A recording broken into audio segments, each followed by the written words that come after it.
But just to make sure you're in the right place, this is a lecture on Van Til and the Copernican revolution in apologetics. My name is Bahnsen, and I hope you're in the right place because I'd like to tell you something that I consider very exciting and important.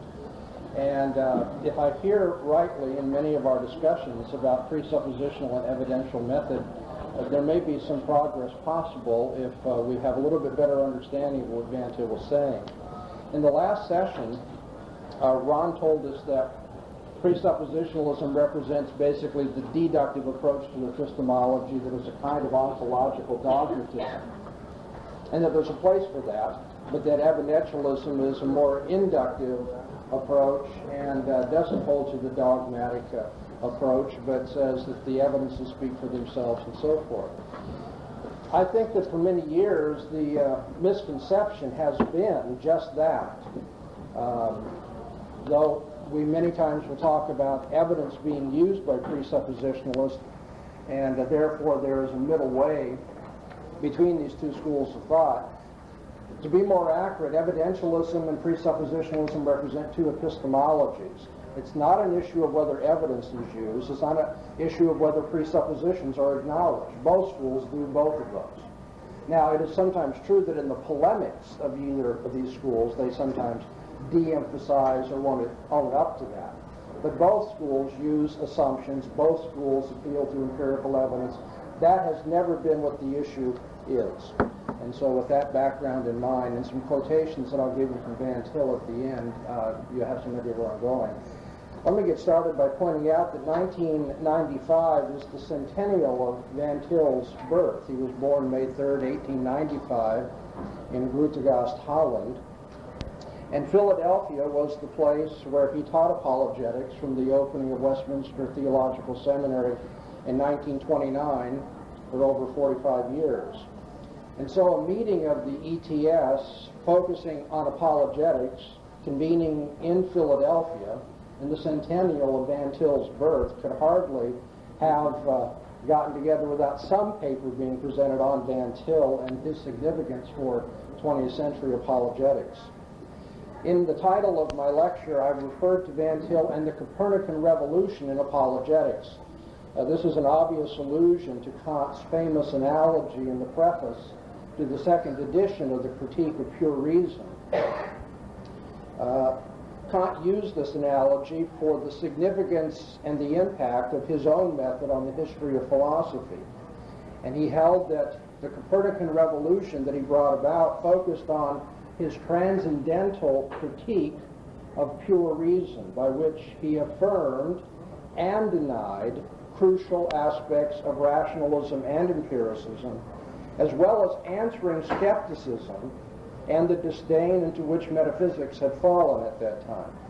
Similarly, Van Til's transcendental presuppositional program for apologetics, I believe, revolutionizes the field, proving the certainty of Christian metaphysics over against the skeptical challenge, while criticizing the traditional rational and empirical methods of apologetics, and yet upholding theistic proof and evidences. And that last sentence probably is, enough of an earthquake in this setting, because the standard line is Van Til doesn't believe in theistic proof, he doesn't believe in evidence, and yet from 1932 onward he can be quoted as affirming both of those. Now, how did we get it wrong? Well, it's because I don't think we've understood the transcendental character of his apologetic. By grasping the nature of Van Til's revolution in apologetics, I maintain that we can, one, understand why his critics have so often misconstrued him. He was never a fideist, nor was he a deductivist. Secondly, we can understand why his is a worldview apologetic, not a piecemeal apologetic or an inductive building up of evidences. Thirdly, we can understand his claim that there is an objective, rational proof of the Christian worldview that doesn't merely show its probability but its necessity. Fourthly, we can understand how he affirmed and denied that presuppositionalism is circular in its reasoning. That has been, I think, a real bugaboo. People have taken it in different ways, and Van Til said, in one sense, of course, we deny all circularity, in another sense, it is circular. Only somebody who understands Kant, I think, can look at Van Til and say, oh yeah, that makes sense. Everybody else goes, well, you're contradicting yourself. Well, it's not at all. At least I don't think so. Fifthly, we can understand why the apologetical argument must be indirect. Sixthly, we can understand how it can deal with any kind of particular objection, be it scientific, historical, ethical, psychological, etc., and can deal with any general kind of competing worldview, whether secular or religious. Many times people will say, well, this is great if you already accept the Bible. What about, the Muslims? What can you do with that? Well, if you understood the transcendental nature of the argument, that wouldn't seem an objection at all. Seventhly, we can understand why it can accomplish all these things and yet be based on a transcendent revelational authority and not on an eminent and autonomous approach to reasoning. So that's why I wanted to give this paper, because it seemed to me it might accomplish some good in terms of understanding among evangelicals of what the different epistemologies are and what Van Til was really proposing. To understand the character of Van Til's presuppositional apologetical argument for the truth of Christianity, I believe it will be instructive to rehearse a short segment of the history of philosophy, which what we call the beginning of the modern period, the 17th and 18th centuries in Europe and England. Along with other influences, Descartes had situated epistemology at the center of philosophical speculation. What can we know for certain? What is beyond doubt? How do we psychologically come to know what we do know? How do we justify or prove our claims to knowledge? Prior to the arrival of Kant's critical approach to such questions, two major schools of thought competed with each other regarding epistemology. There was the rationalist approach to learning, knowing, and proof, advocated by René Descartes, Baruch Spinoza, and Gottfried Leibniz on the continent. And then the competing school of thought took an empiricist approach to epistemology and was represented by John Locke, George Berkeley, and David Hume. Both rationalism and empiricism adopted the autonomous spirit of Descartes' starting point.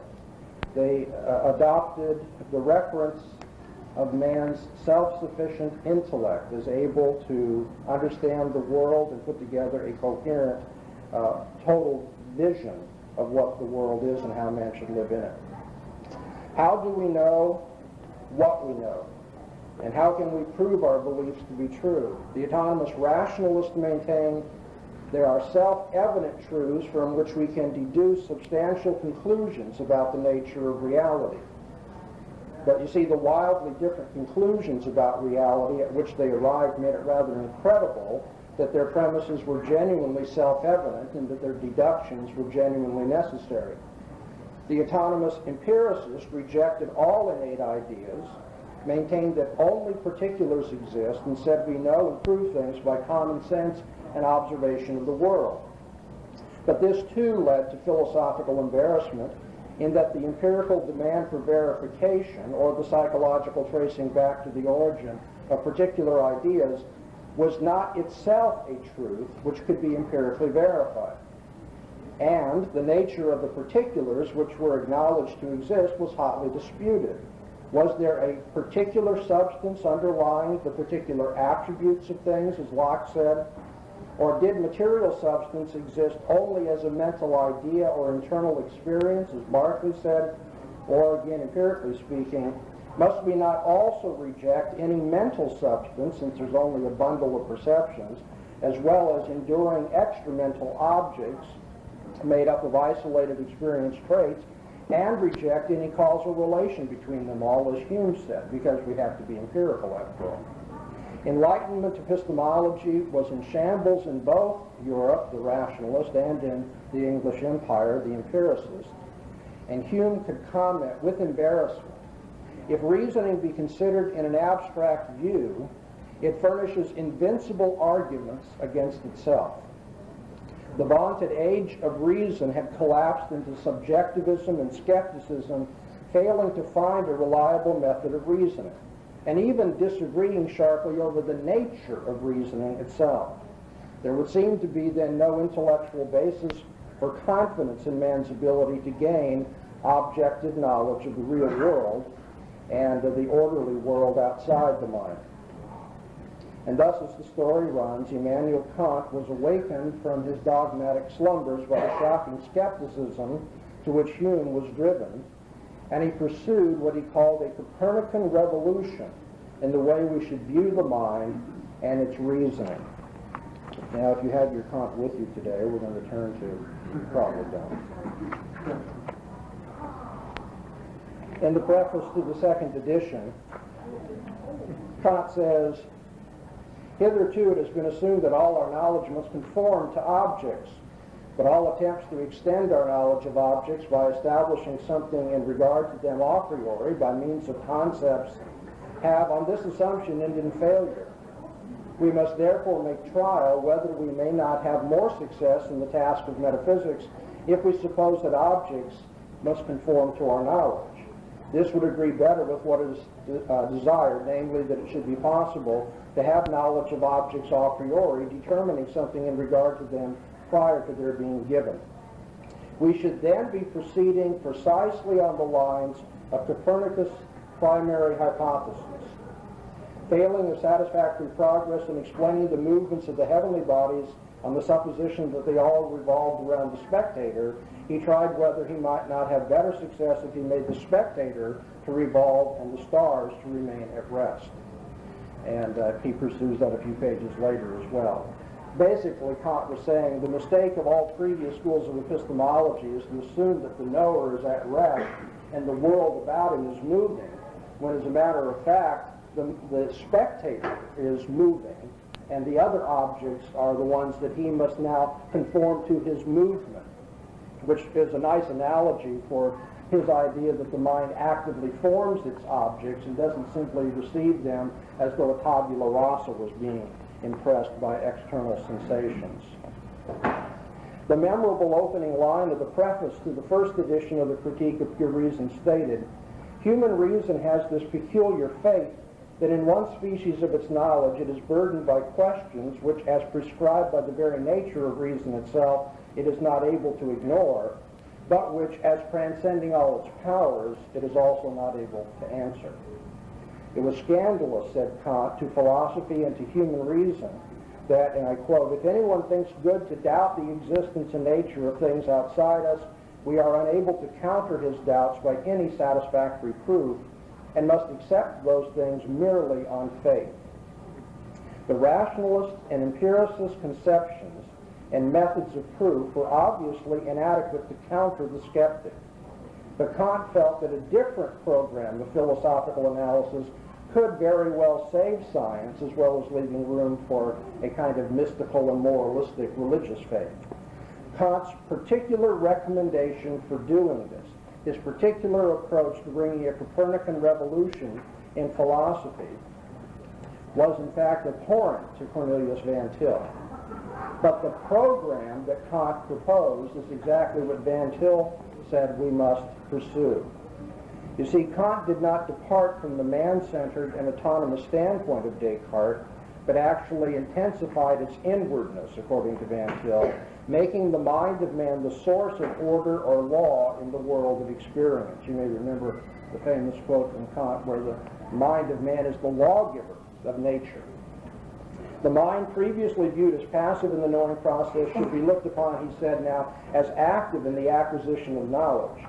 It imposes order, the forms of time and space, categories like substance and causality, on the chaotic raw data of sensations. Against the rationalist, Kant taught that nothing could be known apart from experience or observation, but against the empiricist, he held that the mind is not a blank tablet, but constructive of the objects of knowledge. Kant's scheme was both arbitrary, that is, there's no proof that the structure of the mind is universally the same, and since it is contingent that our physical cognitive faculties are what they are, there is nothing to say they would not change from time to time. And Kant's scheme capitulated to subjectivism and skepticism, since the mind knows objects only as they are formed by its dictates, thus only as they appear in experience, thus leaving objects as they are themselves yet unknowable. Kant's metaphysical agnosticism, as far as rational knowing is concerned, both about extra-mental things of this world, the noumena, and things that are beyond this world, non-empirical ideas such as God, renders his autonomous philosophy thoroughly unacceptable, both philosophically and religiously. And though I've covered that quickly, I want to make it very clear, Van Til was no friend of Kant. In fact, throughout his writings, Van Til takes Kant as the supreme example of the autonomous spirit that we need to fight as Christians in apologetics at all times. Nevertheless, the general kind of program, the approach to proof of fundamental beliefs which Kant recommended to improve upon rationalism and empiricism was convincing and effective according to the assessment of Van Til as an apologist. Kant proposed to engage in transcendental analysis which asked, what are the preconditions for the intelligibility of human experience? Under what conditions is it possible, or what would also need to be true in order for it to be possible to make sense out of the experience we have of the world? To seek the transcendental conditions of knowing is to ask what is presupposed by any intelligible experience whatsoever.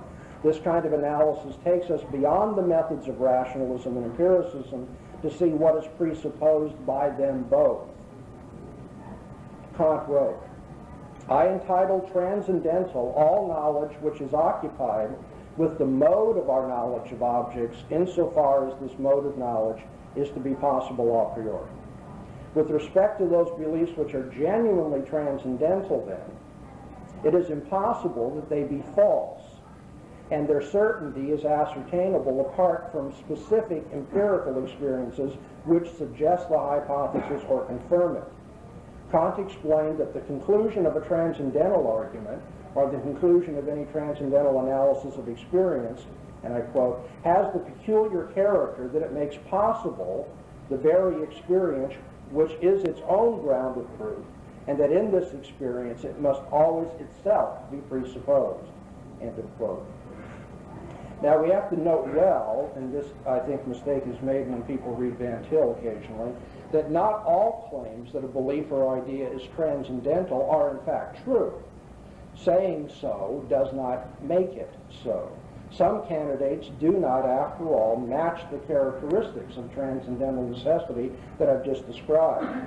For instance, a dedicated opponent of Christian faith might allege that the empiricism to which he is committed is a transcendental truth. And so there he says, that's the end of the argument. You've got your transcendental, I have mine. That's not the end of the argument, that's just the beginning. It makes little or no sense to hold that all knowledge is based on observational experience is something which could not possibly be false. And even worse, this principle is not by any means presupposed, nor does it make possible its own ground of proof. Far from being self-attesting, empiricism is self-refuting, because the very demand of the empiricist cannot itself be empirically justified. And so I just, in passing, point that out, that when we talk about a transcendental proof, just claiming that you've got a transcendental position doesn't mean that you have a transcendental position. The transcendental method of knowing one's fundamental beliefs or proving one's presuppositions, in which Van Til took a keen interest and advocated for apologetics from the late 1920s, has again come into vogue somewhat as a matter of fascination, both negative and positive, among philosophers of late. And I think here, particularly P.F. Strawson in books like Individuals and the Bounds of Sense, in which he's trying to revive a transcendental approach to those issues. Now, the difference between the kind of philosophical analysis and argument which was engaged in and advanced by Kant and the kind of analysis or argument set forth by a Descartes on the one hand or a Locke on the other cannot credibly be reduced to a matter of rhetorical phrasing. And the same holds for the difference between the kind of apologetical argumentation offered by Van Til and that which has been proposed by rational and evidential apologists. The nature of one's starting point for the rationalist and empiricist philosophers was selective. Self-evident and clear ideas for Descartes, simple ideas caused by sensation for Locke. And likewise, rational proofs for God's existence in apologetics do not start with just any truth, principle, or concept at all, but with some specially important one, like the idea of cause or of purpose or of perfection. Evidential proofs do not start with just any fact whatsoever, but with some specially important one, like Christ's resurrection or fulfilled prophecy. But this isn't true of a transcendental argument. Kant's analysis encourages one to start with any idea or fact whatsoever, no matter how mundane. The nature of one's method of reasoning for the rationalist and empiricist philosopher was by conceptual connection and unpacking, in the case of Descartes, or by the connecting of ideas through inductive generalization or analysis of complex ideas into component simples by Locke. Whereas for Kant, the method of argument was not to take items of phenomenal experience, be they conceptual or perceptual, themselves and connect them to others, or break them down and unpack them, but rather to ask about something distinct from those ideas, namely what conditions, what additional beliefs are needed for these first ideas to be intelligible. Kant's argument about the necessity of a causal understanding of our experience is nothing like a rhetorical variation on the kind of analysis and argumentation we find in the work of Descartes or Locke. They are concerned with different kinds of issues, different types of issues, and they appeal to different kinds of backing for the positions they take on those issues. But perhaps the most important difference between transcendental analysis and either deductive or inductive analysis is a matter of the logical character of the conclusions to which one comes when he uses transcendental analysis. For the sake of time, I'm simply going to summarize this. In a deductive argument, those of you who have studied logic, you know very well that relevant premises that establish a deductive conclusion, when they are negated, therefore negate the conclusion as well.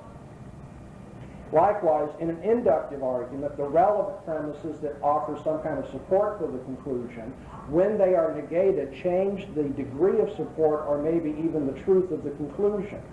But ironically and fascinatingly, this is not true of a transcendental argument. As Kant pointed out, and Van Til many times said, you take any judgment, whatever it may be, P, and from it do a critical analysis and reach your transcendental conclusion. The fact is you can go back now and start with not P and reach the same conclusion, which is not true deductively or inductively. The stunning application of this feature of transcendental arguments to apologetics, which Van Til made, is precisely that not only do theistic premises or opinions establish the truth of the Christian worldview, but anti-theistic beliefs or opinions do so as well. Now stop and think about that. If you haven't studied Van Til in depth, let this whet your appetite. Van Til said, this is probably the shortest summary of Van Til you can find, in 3 words. Now with my students, I give these 3 words, I say, unpack this, show me you understand Van Til. He said, anti-theism presupposes theism. The ability to intelligently assert an anti-theistic argument presupposes the very conclusion that the argument's intended to refute. Even if the unbeliever wants to start with the assertion that God does not exist, a transcendental analysis of such a statement would exhibit that the possibility of its coherence or meaningfulness assumes the very existence of God, which it denies. I think it's easy to understand why Van Til and others find the transcendental approach to defending the faith compelling and attractive. To understand how Van Til utilized it, however, it's important to see that his was a unique version of transcendental argumentation. Van Til pointed out that he was applying the method of Kant, or the logic of idealism, but he said in a way in which they could not. In pursuing the project of discovering the preconditions for the intelligibility of man's experience, Van Til introduced significant changes in the way unbelieving philosophers pursued a similar aim. And so, let me quote Van Til. He said, again, we may speak of our method as being transcendental. But if we do, we should once more observe that our meaning of that word is different from the Kantian or modern meaning. Kantian thought does not really find its final reference point in God. Modern thought in general does not really interpret reality in eternal categories. Indeed, Van Til held that Valentine Hepp was philosophically misguided to say, quote, Kant sought the solution of the question of certainty in the same direction in which a Christian should seek it, end of quote. And the reason why Van Til made a point of insisting on and distinguishing transcendental apologetics from Kant is that, and I quote him again, Kant's foundation of reasoning is wrong insomuch as it is based upon the assumption of the ultimacy of the human mind, and inasmuch as it has assumed the existence of brute fact. And so the kind of transcendental critique in which Van Til engaged and encouraged the students to employ was not philosophically neutral, nor was it autonomous. It was not an abstract intellectual analysis which just any unbeliever could participate in without objection. It was not a project which, starting with no definite assumptions, reflects on eminent factors to discover the general foundations of thought in a way that any and all schools of philosophy might do in formal cooperation with each other. I quote Van Til, "We do not first set out without God to find our highest philosophical concept in terms of which we think we can interpret reality, and then call this highest concept divine. God does not come in at the end of the process, having earned now the intellectual right to a firm place in our thinking. The very process of transcendental thinking or analysis must itself begin with belief in the living and true God, or it will never be successfully finished. Autonomous versions of transcendental critique consider transcendental apologetics distasteful. And the reason for that is that Van Til's transcendental reasoning has a transcendent and concrete starting point in the presupposition of the truth of Scripture." And I quote him again. "It is not enough for a Christian to point to the mere fact of the necessity of an a priori element in science.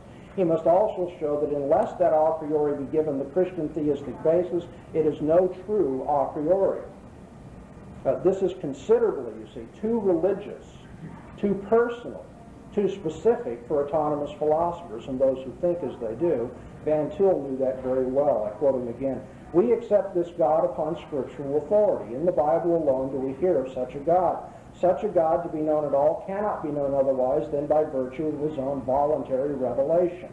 The frank acceptance of our position on authority, which at first blush, because of our inveterate tendency to think along non-Christian lines, seems to involve the immediate and total rejection of all philosophy, this frank acceptance on authority is philosophically our very salvation.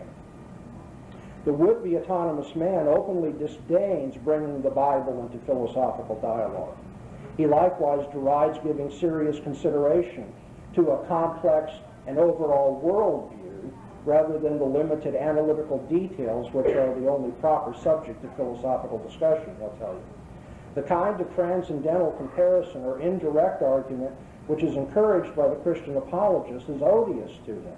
He may ridicule it, but by the demands of philosophy itself, he cannot ignore it. Presuppositional apologetics orients the transcendental argument to entire worldviews which are in conflict with each other.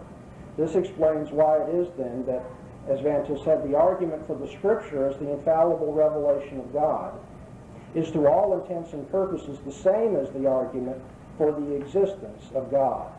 But it's a package deal. Christianity is defended as a unit. We have an epistemology and a metaphysic that we accept in one stroke, not beginning with one leading to the other, or vice versa. And that too is a persistent misrepresentation. It's as though Van Til begins with an ontology and then gets his epistemology, and then other people are what are known as Methodists in epistemology. They begin with their method, their epistemology, and they work to their ontology. Van Til says both are absolutely impossible because one's ontology is adjusted to his epistemology and vice versa. Van Til said, as a rational creature, the unbeliever can understand that one must either accept the whole of a system of truth or reject the whole of it. He can understand the idea of Scripture's necessity, its perspicuity, its sufficiency, and its authority as being involved in the Christian position as a whole. Now, this holistic approach, pardon the pun, to apologetical argument distinguishes the transcendental method employed by Van Til from what his idealist counterparts would have done or approved of. Van Til said the whole claim of Christian theism is in question in any debate about any fact. Christian theism must be presented as that light in terms of which any proposition about any fact receives meaning. Without the presupposition of the truth of Christian theism, no fact can be distinguished from any other fact. To say this is but to apply the method of idealist logicians in a way that these idealist logicians, because of their own anti-Christian theistic assumptions, cannot apply it. End of quote. Because of the nature and content of the Christian's own fundamental presuppositions involving the authority of God and his revelation, even his conception and method of transcendental argumentation will be transformed, and his way of looking at the world and arguing with the natural man, the would-be autonomous man, is going to be changed. Now, I probably should add before I end with a couple of quotes and let you ask me some questions. It's very important to remember that Van Til's does not, never did argue that unbelievers, in fact, do not count, do not reason, do not learn, do not communicate, do not engage in science, do not explain things, do not seek purpose, do not seek order. Van Til said because they psychologically know God, they are both concerned for the issues such as these and to some extent successful in negotiating or applying them to understand the world in their personal experience. The issue is not what the unbeliever can do intellectually, but whether he can give an account of it epistemologically within a worldview that he has espoused. Because all autonomous perspectives take man's interpretation of the world to be original, that is, the autonomous man offers the primary ordering of particulars or rationalizing, making systematic sense out of them, it puts man at the center of the knowing process. And Van Til says, in terms of apologetics, we must make them pay the price for doing so, by pointing out that therefore it slips into subjectivism and skepticism ultimately. The only alternative, which is the Christian worldview, places the creative and providential activity of the triune God back of all of man's experiences and intellectual efforts, thereby solving the fundamental problems of epistemology which leave the unbelieving critic nowhere to stand. Only Christianity can account for or make sense of the intellectual accomplishments of the unbeliever. All my student and scholarly life, I've heard people say, Van Til says unbelievers can't know anything at all. Well, nothing could be further from the truth. Van Til says it's just because they know things that we can hold them accountable and now reason with them and show they must know God if they know anything at all. Only Christianity can account for or make sense of the intellectual accomplishments of the unbeliever. The critic of the faith has been secretly presupposing the truth of the faith, even as he argues against it. His own arguments would be, upon analysis, meaningless unless they were wrong and Christian theism were true. And that's why yesterday in the session with Montgomery, I pointed out every student of Van Til remembers the analogy of the little girl sitting on her father's lap and slapping the father's face. Now that may be, and may not be real sophisticated Kantian analysis, and that's okay, we can put it in those words, but everybody can remember that. Van Til says, when you argue with somebody, remember, they are sitting on God's lap, not just ontologically. It's not just that God created them, it's that they cannot reason in a meaningful way if they don't assume the existence of God, and yet they use their reasoning in order to say God doesn't exist. Van Til encapsulated the essence of the transcendental argument in Apologetics and expressed it memorably in the credo which he wrote for his Festschrift. In his proposal for a consistently Christian methodology of apologetics, Van Til proposed that we claim that Christianity alone is reasonable for men to hold. It is wholly irrational to hold any other position than that of Christianity. Christianity alone does not slay reason on the altar of chance. Accordingly, said Van Til, we must reason by presupposition. And here now you understand, I mean it's a short lecture, but by now you can see the word presupposition does not mean hypothesis inductively, nor does it mean some kind of dogmatic deductive starting point. Presupposition means what? The precondition of intelligibility. And the presupposition is the whole of the Christian position. This is a very bold apologetic, and some of you may have trouble with that, and that's fine, but at least understand what he's claiming. What he's claiming is, I can deal with anybody on the basis that I have a worldview, you have a worldview, and if you don't use my worldview, I can prove that you're using my worldview. What?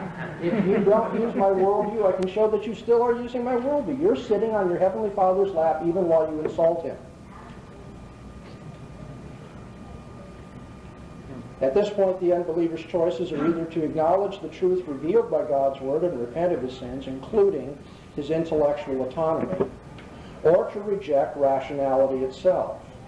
The unbeliever had demanded that the Christian give a reason for his firm conviction about Christ and his Word, and the non-Christian must now accept the Christian's reasoning involving his concrete worldview, or retreat from the task and normativity of giving reasons.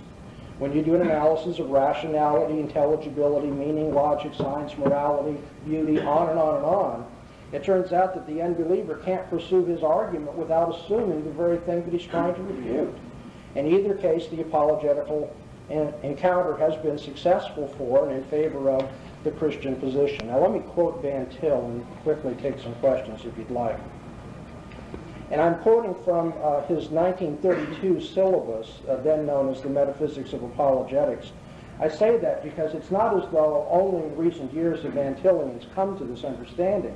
In his very, very, very first-class syllabus, Van Til said, one more point should be noted on the question of method, namely that from a certain point of view, the method of implication, that's idealist vocabulary, the method of implication may also be called a transcendental method. We have already indicated that the Christian method uses neither the inductive nor the deductive method as understood by the opponents of Christianity, but that it has elements of both induction and of deduction in it, if these terms are understood in a Christian sense. Now, when these two elements are combined, we have what is meant by a truly transcendental argument.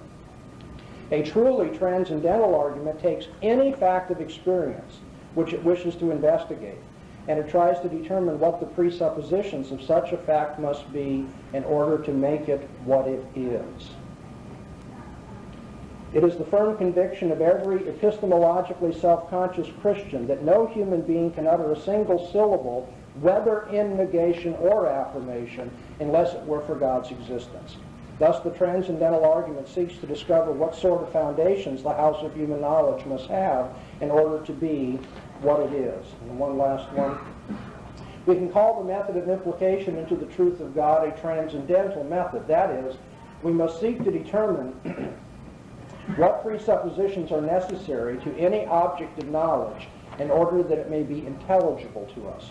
It is not as though we already know some facts and laws to begin with, irrespective of the existence of God, in order then to reason from such a beginning to further conclusions.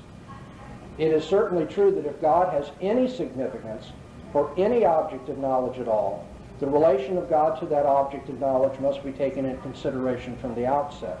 It is this fact that the transcendental method seeks to recognize. So yesterday, when John Warwick Montgomery was pitting evidentialism and presuppositionalism against one another, you understand why I had to explain to him, you're not telling the truth about presuppositionalism. As a transcendental method, it never has been a matter of going to evidence. Sometimes when people are having trouble with this, I try to kind of loosen, the gridlock in their thinking by saying, have you ever thought about why it is that at Westminster Seminary, Van Til worked with men like J. Gresham Machen and E.J. Young? Now, here are men who were very interested in empirical, historical evidence, and yet they found Van Til, their hero, apologetically. How can that be if the common understanding of Van Til is true? You see, we haven't gotten it right. Van Til was not a deductivist who had then somehow to balance his diet with a little bit of inductivism over here. Van Til was a transcendentalist, and he said, and therefore we use both deductive and inductive approaches. Now, the appeal to evidence is perfectly fine. Not just perfectly fine, it's absolutely necessary if we're going to be true to the Christian worldview, because Christianity is a historical faith. Well, enough has been said. You probably have more questions than time will allow, but I'll try to take a few before we're out of time. Yes? Dr. Bahnsen, when Van Til says that he would use evidences, it seems to me in the context of that statement that what he then says is but we must use the evidences in such a way that we show, that we argue that they must be Christian, they must be Christianly interpreted to be interpreted accurately. And isn't that really saying we can use evidences, but we can't use them using inductive reasoning? We must look at these evidences in this transcendental way, and therefore isn't he really rejecting the use of evidences in the traditional inductivist fashion? Well, he is certainly rejecting the use of evidences in the traditional inductivist fashion. And the reason for that is because inductivism as an epistemology is preposterous. And I mean, sadly, many evangelicals, buy into a naive and empirical approach. Van Til was very studied in philosophy. It doesn't make him right, but I mean, he knew better than to make those kinds of mistakes. I wrote an article for the ETS a number of years ago on inductivism and presuppositionalism. That rehearses some of the problem. But Van Til was very much in favor of inductive procedures. It's just that to do inductive procedures, you have to work within a worldview. You have to have some conditioning context in which you can make sense out of your experience. And if someone resists the evidence, Van Til said, then we can't argue simply about the facts. Eventually we have to talk about the philosophy of fact. But in the quotation that you cited, let me just remind you, it's easy to pass over this, but I think it's significant. Van Til said, people ask, why don't I do more of this? And he said, because my colleagues in the other departments are doing it so well. Why should I duplicate their efforts when my training's in philosophy and that sort of thing? So it isn't as though Van Til didn't think we should really do it. He said other people are doing it. Now here's the point. Van Til said we should not appeal to the facts, and more facts without eventually challenging the philosophy of fact by which the unbeliever is pushing the Christian position. So that, let me illustrate this. When I try to take apologetics to the streets, and I do a number of debates, and I evangelize people and so forth, if I talk to them about the resurrection of Christ and what that shows and so forth, they resist this, I can continue to give them other kinds of evidence, fulfill prophecy. But eventually, I don't keep on that line. I eventually say, I need to understand where you're coming from when you won't accept my interpretation, my approach. Because I would argue that if you can't accept the resurrection of Christ, you've got an epistemology about which you can't know anything historically. By the way, you can't know anything logically or morally either. And so Van Til was not against the use of evidence. It's just that he didn't think evidence stood on its own. But how do you account for the misunderstanding of that? Well, that I'm in an awkward position socially to comment on that, because in the end, these sorts of things don't come about innocently. And so to answer the question without, I could mumble a bit and kind of get around it. Give me a nuanced answer. Is there some kind of philosophical? No, I think the answer is people have not done their homework.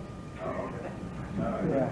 I find most evangelicals who have argued against Van Til, if I say, are you aware that Van Til said this? And I won't cite a name, but I debated a fellow once who went on and on and on the evening before about Van Til this, Van Til that. The next day in my office, I pulled out about half a dozen Van Til's books, showed all these quotes, and frankly, he was shocked. He said, where does he say that? Well, look, I love this fellow, and I'm glad we're on the same team, all right? But see, we've got to do our homework. That's what we tell our students. And the vast majority of people who misrepresent Van Til don't know what they're talking about. Back here. In the beginning of your paper, you said Van Til actually admitted that people believe that there existence of sort of rational, objective truth of God's existence. And in order to do our homework, I was wondering, did he publish that? Or did he leave any sort of... Oh, yeah. In the very first syllabus, that he offered, now it's not delightful reading. It's not the sort of thing you can pick up and make an easy go of. But the whole syllabus is a long explication of a transcendental. But if he talks about what must you assume about the relationship between the object and the subject of knowledge, the object and object of knowledge, the subject and subject of knowledge, that's all idealist in its framework. But all of that syllabus is a long proof that unless you believe in God, you can't believe in anything else. And I think, hopefully, some of his students have done a little bit better job of popularizing it. I didn't do this for the sake of commercial advancement, but you might want to pick up some of the debates I've done on the existence of God to illustrate this for you. When I debated Gordon Stein at the University of California, essentially I said, look, if you're going to do a debate, you've got to believe in the laws of logic. No debate without the laws of logic. But the laws of logic don't fit into a materialist universe. Okay? And therefore, by coming to the debate, you're lost. You see, you're arguing against your own worldview by showing up for this. Well, that sort of thing, people can pick up on that. Students can understand it. But that, I mean, I wish I were so smart as to do that, but I got that from Van Til right here. Is there a logical structure to Van Til's transcendentalism? Yeah, there is a logical structure. It would take longer to do than we can briefly and without a board. But remember this, that when all is said and done, transcendental analysis of P leads to the conclusion God exists. Transcendental analysis of not P leads to the existence of God as well. And that is the unique logical structure of all transcendental reasoning. I'm trying to get a lot in here real quickly. We're going to break in about 2 minutes, right there. In your debate with Dr. Stein, which I really appreciated, if he had at some point said, you know, you're right, how would you have taken him past the general theism to the Christian theism revealed in the Scriptures? Yeah, that's a good question. A lot of people think that a transcendental argument can be done somewhat in a deistic way. I touched it briefly, too briefly, in my lecture. Van Til says it's the whole Christian worldview we're talking about. Now, you can't talk about everything in the Christian worldview simultaneously, though, can you? So I can only talk about logic right now, or science, or morality, or redemption. But the point is, you couldn't even understand the logical argument for God's existence if you didn't have a redemptive worldview in terms of what you account for. Why are men so illogical then? So Van Til would say, once you take all the questions into account, it's only... Introducing students to Van Til, and you want to expose them to his own writings, what would you recommend as the best available single book in print for starters for students? Yeah, for students, the best starter for Van Til is not the most sophisticated. By all means, pick up his pamphlet, Why I Believe in God. And when your student comes back and says, where's the argument? Then slowly show them this is what transcendental analysis is. That's a brilliant little illustration of what Van Til's all about. Thank you very much.